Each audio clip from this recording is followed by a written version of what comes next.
America Election News 2024. Trump criticizes Biden's age and hate-filled speech but praises Katie Britt.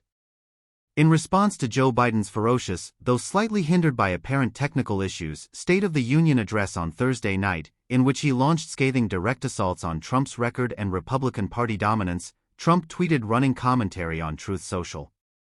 President Trump proclaimed, "This was an aggressive, divisive and hate-filled speech, completely oblivious to the irony in his own campaign statements."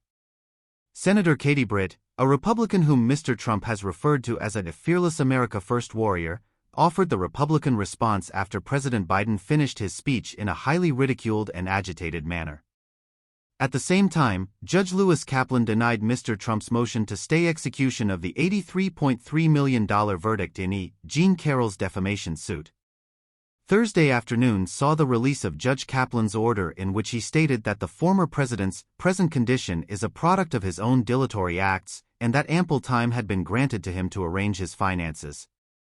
Along other topics, on April 25, the Supreme Court will consider arguments regarding Mr. Trump's presidential immunity defense against prosecution. Important things to remember. Angry, polarizing, and hate-filled is Trump's unironic description of Joe Biden's State of the Union address. View: Trump responds to Biden's State of the Union address. The punchline is Katie Britt's creepy Republican response. Judge denies Trump's request to postpone $83.3 million defamation verdict in E. Jean Carroll case. Marjorie Taylor Greene's MAGA hat gets Biden's attention. In his State of the Union address, Joe Biden shocked Republicans by personally addressing the Riley family and going on the offensive over the border. Marjorie Taylor Greene, a Republican from Georgia, interrupted Mr. Biden during his statement and asked him to mention the name of Ms. Riley, a student who was allegedly killed in Georgia by an undocumented immigrant. Ms. Greene continued to distribute Laken Riley pins in the days leading up to the State of the Union address, even though the parents of the killed student declined to attend. Surprisingly, he was not a fan. His statement on Truth Social is as follows.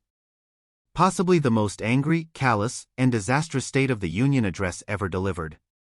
It brought shame onto our nation. He surrendered Ukraine to Putin instead of standing firm against him. This speech was loaded with anger, polarization, and hatred. Almost entirely absent from his remarks was any discussion of immigration or the world's worst border. Neither does he want to, and he certainly will not fix immigration. He advocates for an influx of migrants into our nation.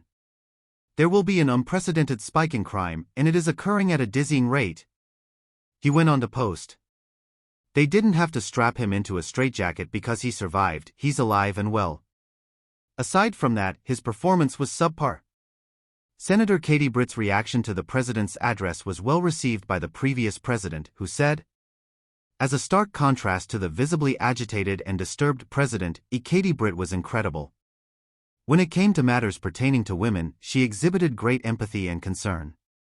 Her discussion of migrant crime was illuminating and impactful. Excellent work, Katie."